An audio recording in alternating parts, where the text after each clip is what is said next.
میرے نبی اکرم صلی اللہ تعالی علیہ وآلہ وسلم نے فرمایا 4 چیزیں بدبختی کی علامت ہیں۔ ایک تو فرمایا کہ آنکھوں کا خشک ہو جانا، کبھی بھی اللہ کے خوف سے ان میں آنسوؤں کا نہ آنا بدبختی کی علامت ہے۔ دوسرا، رسول اللہ صلی اللہ تعالی علیہ وسلم نے فرمایا دل کا سخت ہو جانا یہ بدبختی کی علامت ہے، کہ تیرے دل میں کسی کے لیے درد نہ ہو، تیرا دل کسی کے لیے نرم نہ ہو، تیری طبیعت میں کبھی کسی بندے کے لیے ہمدردی پیدا نہ ہو، یہ بدبختی کی علامت ہے۔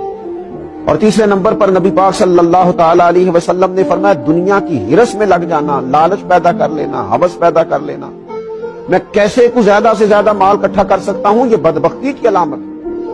یہ دیکھیے یہ کس طرح کے روحانی امراض ہیں جو بندوں کو جکڑ لیتے ہیں اور ان کی روحانی زندگی کو برباد کرتے ہیں۔